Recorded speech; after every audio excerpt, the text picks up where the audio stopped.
नमस्कार सभी को, राधे राधे, जय श्री कृष्णा। फिर से हाजिर है साइकोलॉजी की एक और क्लास के साथ। और देखिए, टेस्ट सीरीज आपके लिए साइकोलॉजी की चलाई हुई है। इससे पहले लगभग 30 क्लासें आपकी साइकोलॉजी की लग चुकी है। और चलिए फिर आज की क्लास को देर नहीं करते स्टार्ट करते हैं। आज की क्लास का हमारा पहला क्वेश्चन है कि साइकोलॉजी शब्द की उत्पत्ति किन दो ग्रीक शब्दों से हुई है। ऑप्शन में है साइके एंड लोगस से, माइंड एंड साइंस से, सोल एंड नॉलेज से, या फिर ब्रेन एंड बिहेवियर से। तो देखिए, साइकोलॉजी जो शब्द है इसकी उत्पत्ति ग्रीक भाषा के दो शब्दों से मिलकर हुई है। और ये जो शब्द है ये है साइके एंड लोगस। साइके का अर्थ होता है क्या? आत्मा। और लोगस का अर्थ होता है अध्ययन। इस प्रकार हम साइकोलॉजी को कह सकते हैं क्या कि आत्मा का अध्ययन करने वाला विज्ञान। और ये दोनों ही शब्द साइके एंड लोगस कौन सी भाषा के हैं? ग्रीक भाषा के शब्द है ये दोनों। तो आंसर हमारा यहाँ पर रहेगा ए। साइके एंड लोगस से मिलकर क्या बना है? साइकोलॉजी शब्द बना है। साइकोलॉजी शब्द की उत्पत्ति हुई है। तो आंसर रहेगा ए। 1506 ईस्वी में साइकोलॉजिया शब्द का सर्वप्रथम प्रयोग किसने किया था? मारुलिक। देखिए, यहाँ टाइपिंग मिस्टेक हुई है, मारुलिक नहीं है, यहाँ पर लिखेगा मास्लिक। विलियम जेम्स वॉटसन या फिर स्किनर। तो देखिए, साइकोलॉजिया शब्द का सर्वप्रथम प्रयोग किया था किसने? मार्को मास्लिक ने। सर्वप्रथम 1506 ईस्वी में साइकोलॉजिया शब्द का प्रयोग किसने किया था? ये थे मार्को मास्लिक। आंसर हमारा रहेगा ए। मनोविज्ञान के प्रथम चरण में इसे किसका विज्ञान माना गया? तो देखिए, मनोविज्ञान के प्रथम चरण में इसे किसका विज्ञान माना गया? मनोविज्ञान की जो उत्पत्ति हुई वो कितने चरणों में हुई? 4 चरणों में मनोविज्ञान की जो है उत्पत्ति मानी जाती है। बात करें प्रथम चरण की, प्रथम चरण में इसे आत्मा का विज्ञान माना गया। आत्मा का विज्ञान माना गया। और ये कब हुआ? ये हुआ था कब? 16वीं शताब्दी की बात है ये। कई बार क्वेश्चन ऐसे भी पूछ लिया जाता है कि 16वीं शताब्दी में मनोविज्ञान को किसका विज्ञान माना गया था? तो ये आंसर रहेगा हमारा यहाँ पर आत्मा का विज्ञान। सेकंड चरण की अगर बात करें तो मनोविज्ञान को यहाँ पर मन का विज्ञान माना गया। मन का विज्ञान या फिर कहे मन या फिर कहे मस्तिष्क का विज्ञान। और ये कब हुआ? 17वीं शताब्दी की ये बात है। 17वीं शताब्दी में मनोविज्ञान को मन का विज्ञान कहा गया। बात करें तीसरे चरण की, तीसरे चरण में मनोविज्ञान को चेतना का विज्ञान कहा गया। चेतना का विज्ञान। और ये हुआ था 18वीं से 19वीं शताब्दी में। बात करें इसके चौथे चरण की, चौथे चरण में इसको कहा गया व्यवहार का विज्ञान।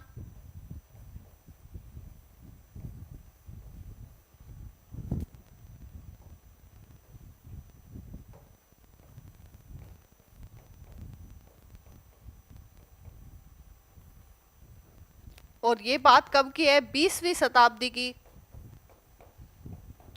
तो ध्यान रखेंगे, 16वीं शताब्दी में मनोविज्ञान को आत्मा का विज्ञान कहा गया। 17वीं शताब्दी में मन या फिर कहे मस्तिष्क का विज्ञान इसको कहा गया। 18वीं से 19वीं शताब्दी में चेतना का विज्ञान। और 20वीं शताब्दी में मनोविज्ञान को व्यवहार का अध्ययन करने वाला विज्ञान माना गया। तो देखिए पूछा क्या है कि प्रथम चरण में क्या कहा गया, तो ये रहेगा हमारा आंसर आत्मा का विज्ञान।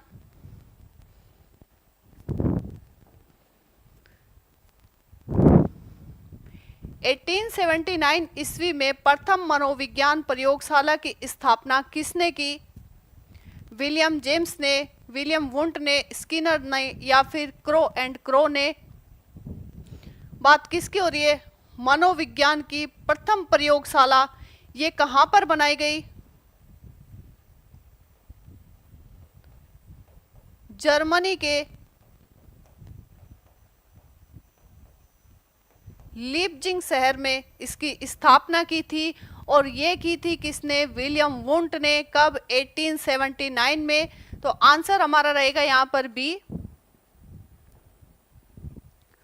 वॉटसन के अनुसार मनोविज्ञान क्या है? आत्मा का विज्ञान, व्यवहार का निश्चित विज्ञान, चेतना का विज्ञान या फिर मन का विज्ञान? देखिए वॉटसन क्या थे? व्यवहारवादी थे।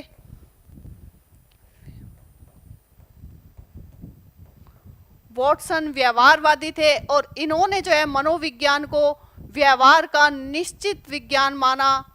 आंसर हमारा रहेगा यहां पर बी।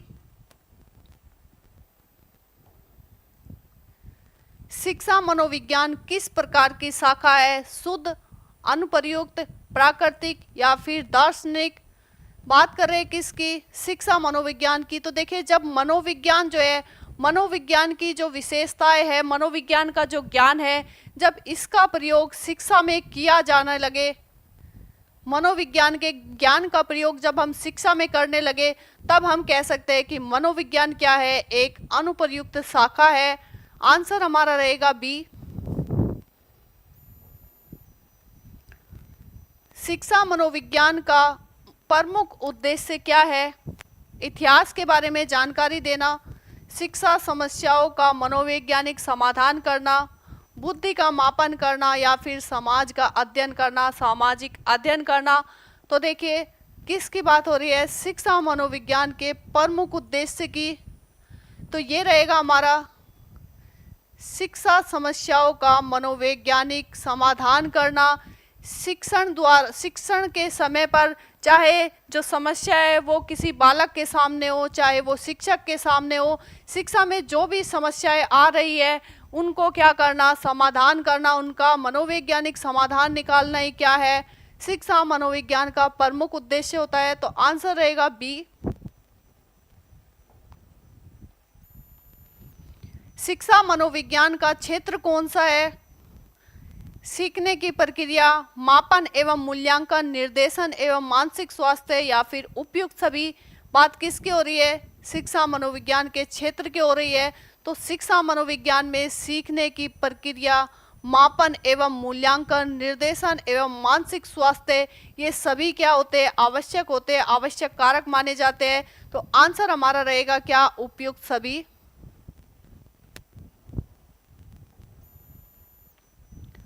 अभिवृद्धि मुख्यतः किससे संबंधित होती है? सामाजिक कारक, सामाजिक विकास, मानसिक विकास, शारीरिक विकास या फिर नैतिक विकास? ये क्या है? चारों ही विकास के आयाम है या कई विकास के क्षेत्र है। और अभिवृद्धि पूछा है किस में होती है? तो ये होती है किस में? शरीर में, यानी कि शरीर में परिवर्तन, शरीर में होने वाले परिवर्तन को ही हम क्या कहते हैं? अभिवृद्धि कहते हैं। और अभिवृद्धि जो है कैसी होती है? मात्रात्मक होती है, यानी कि इसको क्या किया जा सकता है? मापा जा सकता है, तोला जा सकता है। यानी कि शरीर में लंबाई जब बढ़ती है तो हम उसको क्या कर सकते हैं? माप सकते हैं। वजन जब बढ़ रहा है तो हम उसको क्या कर सकते हैं? तोल सकते हैं। तो जो अभिवृद्धि है वो कैसी होती है? मात्रात्मक होती है। अभिवृद्धि किस में होती है? शरीर में होती है। तो शारीरिक परिवर्तन को हम क्या कहते हैं? अभिवृद्धि कहते हैं। आंसर रहेगा सी। विकास की सही विशेषता क्या है? केवल शारीरिक विकास, जीवन भर चलने वाली प्रक्रिया, केवल बाल्यावस्था तक ही हम विकास कहेंगे, केवल मानसिक विकास को ही हम विकास कहते हैं। तो देखिए विकास की जो सही विशेषता है वो क्या है कि विकास जो है जीवन भर चलने वाली प्रक्रिया है। केवल शारीरिक विकास को हम विकास नहीं कहेंगे और केवल मानसिक विकास को विकास नहीं कहेंगे, क्योंकि विकास में शारीरिक, मानसिक, संवेगात्मक, सामाजिक, ये सभी क्षेत्र शामिल होते हैं विकास में। और विकास में केवल बाल्यावस्था देखिए विकास केवल बाल्यावस्था तक नहीं होता है। विकास जो है गर्भावस्था से लेकर जीवन पर्यंत चलता रहता है, मृत्यु तक होता है। तो आंसर हमारा क्या रहेगा कि विकास जो है जीवन भर चलने वाली प्रक्रिया है। कब से कब तक? तो जब शिशु जो है माँ के गर्भ में होता है, गर्भावस्था से लेकर मृत्यु तक। आंसर रहेगा हमारा यहाँ पर बी।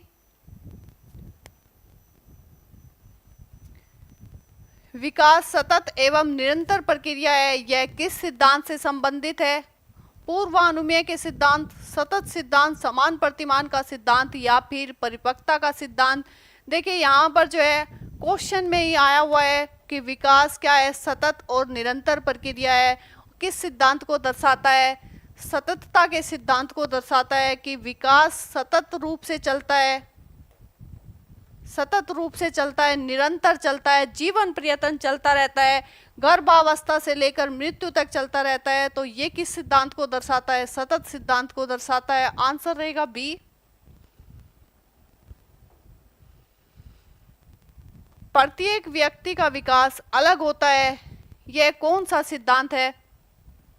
यानी कि प्रत्येक व्यक्ति का विकास अलग हो रहा है, किस सिद्धांत को दर्शाता है? कौन से सिद्धांत की बात हो रही है?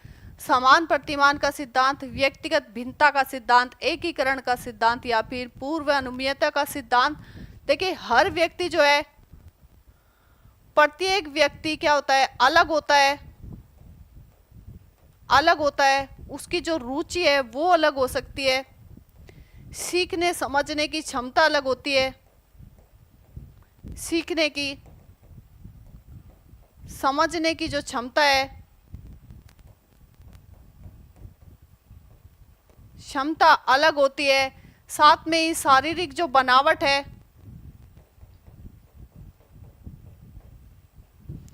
शारीरिक बनावट वो अलग होती है। और जो सीखने की जो गति है, विकास की जो गति है, या फिर कहे सीखने की या विकास की जो गति होती है, विकास की गति जो होती है वो हर किसी में भिन्न होती है।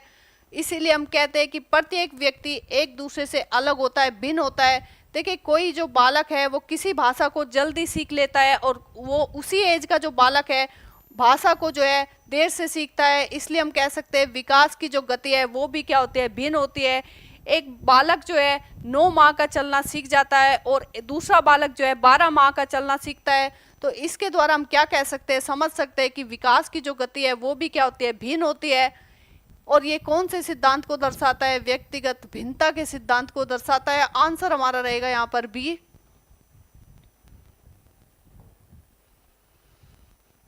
शेषावस्था की आयु कितनी होती है? बड़ा ही सिंपल सा क्वेश्चन है। जन्म से लेकर 2 वर्ष तक की अवस्था को हम कहते हैं क्या? शेषावस्था। पूर्व बाल्यावस्था को क्या कहते हैं? विद्यालयी अवस्था, खिलौनों की अवस्था, किशोर अवस्था या संकट अवस्था। बात किसकी हो रही है? पूर्व बाल्यावस्था की। और ये अवस्था होती है 2 से लेकर 6 वर्ष तक के बालकों की अवस्था। इस अवस्था का जो बालक है वो क्या करता है? खिलौनों से खेलता है और ज़्यादातर अपना जो समय है वो खिलौनों के साथ ही बिताता है। तो इसको हम क्या कहेंगे? खिलौनों की अवस्था कहेंगे। आंसर रहेगा हमारा बी। शेषावस्था की प्रमुख विशेषता है पूर्ण सामाजिकता, दूसरों पर निर्भरता, नैतिकता या फिर आत्मनिर्भर। देखिए बात किसकी हो रही है? शेषावस्था की। और शेषावस्था हमने अभी पढ़ी है, कहाँ से कहाँ तक? जन्म से लेकर 2 वर्ष तक की अवस्था। अब जो 2 वर्ष का बालक है, क्या उसमें सामाजिकता होगी, सामाजिक गुण सीख जाएंगे, सामाजिक कौशल उसमें होंगे? बिल्कुल नहीं। तो आंसर ये गलत रहेगा ऑप्शन। बात करें नैतिकता की, क्या उसमें नैतिकता के गुण आ जाएंगे 2 वर्ष की आयु में? बिल्कुल नहीं। 2 वर्ष का शिशु जो है क्या आत्मनिर्भर हो जाता है? बिल्कुल नहीं। तो देखिए, बात करें दूसरों पर निर्भरता, आंसर हमारा रहेगा दूसरों पर निर्भरता, क्योंकि 2 वर्ष तक जो बालक है वो दूसरों पर निर्भर रहता है, खासकर अपने माता पिता पर निर्भर रहता है। तो आंसर हमारा रहेगा क्या? दूसरों पर निर्भरता। पूर्व बाल्यावस्था की प्रमुख विशेषता क्या है? बात किसकी हो रही है? पूर्व बाल्यावस्था की।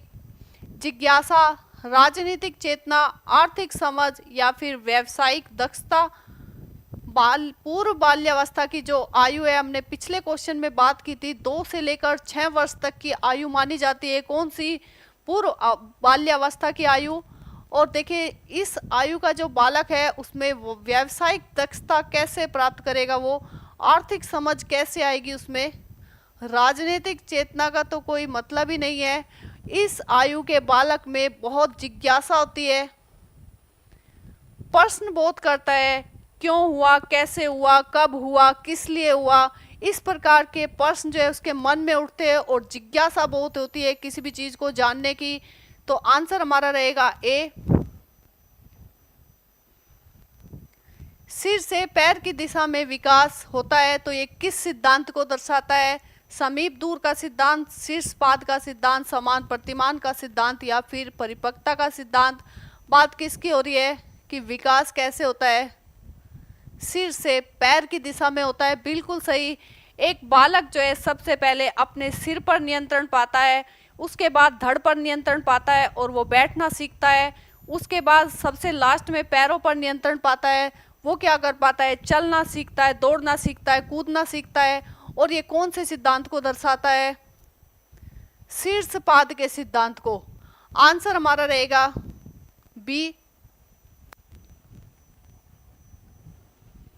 भीतर से बाहर की दिशा में विकास जो होता है उसे हम किस सिद्धांत के द्वारा समझेंगे? शीर्षपाद का सिद्धांत, समीप दूर का सिद्धांत, व्यक्तिगत भिन्नता का सिद्धांत या फिर निरंतरता का सिद्धांत। बात किसकी हो रही है? विकास की। और विकास कैसे होता है? भीतर से बाहर की दिशा में हो रहा है, यानी कि पहले सबसे पहले विकास किसका होगा? रीढ़ की हड्डी का होगा। उसके बाद जो पास वाले अंग है बालक के, उनका विकास होता है, जैसे कि बाहों का, टांगों का। रीढ़ की हड्डी का सबसे पहले विकास होता है और उसके जो आसपास वाले अंग है फिर उनका विकास होता है, जैसे कि बांह का, टांगों का।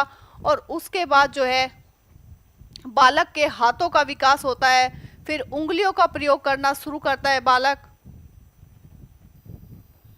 पैरों का विकास होता है फिर बाद में। तो देखिए, सबसे पहले बालक जो है केंद्र के जो पास वाले हिस्से इनका प्रयोग करना सीखता है, यानी कि पूरे हाथ का और पूरी टांगों का। इसके बाद जो छोटी मांसपेशियां है जैसे उंगली, उनका प्रयोग करना सीखता है। तो विकास कैसे हो रहा है? केंद्र से बाहर की दिशा में जो है विकास हो रहा है। और ये कौन सा सिद्धांत दर्शा रहा है? समीप दूर का सिद्धांत। यानी कि विकास कैसे होगा? पहले समीप का होगा, फिर दूर का होगा। विकास कैसे होगा? पहले जो है मध्य का होगा, फिर बाहर का होगा। आंसर रहेगा हमारा बी। विलियम जेम्स की प्रसिद्ध पुस्तक है शिक्षा मनोविज्ञान, मनोविज्ञान के सिद्धांत या फिर सामाजिक मनोविज्ञान, मनोविज्ञान की रूपरेखा। तो विलियम जेम्स ने एक पुस्तक लिखी थी प्रिंसिपल्स ऑफ साइकोलॉजी, यानी कि मनोविज्ञान के सिद्धांत। याद रखिएगा, इनकी पुस्तक का नाम मनोविज्ञान के सिद्धांत। पुस्तक किसने लिखी? विलियम जेम्स ने लिखी थी। आंसर रहेगा बी। शिक्षा मनोविज्ञान की उपयोगिता किसके लिए है? केवल शिक्षक के लिए, केवल विद्यार्थी के लिए, केवल अभिभावक के लिए या फिर शिक्षक और विद्यार्थी दोनों के लिए? तो देखिए, मनोविज्ञान की जो उपयोगिता है, शिक्षा मनोविज्ञान की जो उपयोगिता है वो दोनों के लिए ही, शिक्षक के लिए भी और विद्यार्थी के लिए भी क्या होती है, उपयोगी होती है। मनोविज्ञान के द्वारा ही एक शिक्षक जो है बच्चों की प्रकृति को समझ पाता है और शिक्षण अधिगम को क्या बना पाता है, प्रभावी कर पाता है। शिक्षण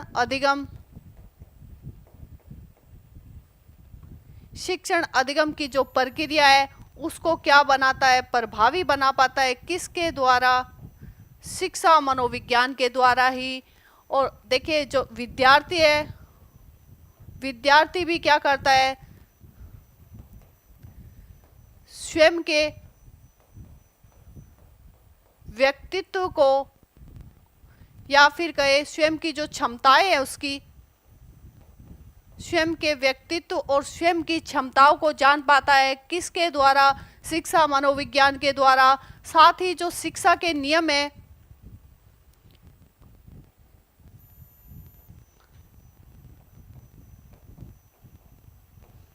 शिक्षा के नियम इनको समझ पाता है। जैसे कि शिक्षा के नियम क्या है कि सरल से कठिन की ओर चला जाए। सीखना कैसे होना चाहिए? सरल से कठिन की ओर, सामान्य से विशिष्ट की ओर। इन सभी नियमों को सीखता है एक विद्यार्थी किसकी सहायता से? शिक्षा मनोविज्ञान की सहायता से। तो देखिए शिक्षा मनोविज्ञान की उपयोगिता जो है दोनों के लिए ही होती है, शिक्षक के लिए भी और विद्यार्थी के लिए भी। तो देखिए आज की क्लास का हमारा ये लास्ट क्वेश्चन था। क्लास आपको कैसी लगी है कमेंट बॉक्स में ज़रूर बताइएगा। अच्छी लगे तो प्लीज़ वीडियो को एक लाइक ज़रूर कीजिएगा। फिर से मिलते हैं नेक्स्ट क्लास में, तब तक के लिए आपका बहुत बहुत धन्यवाद।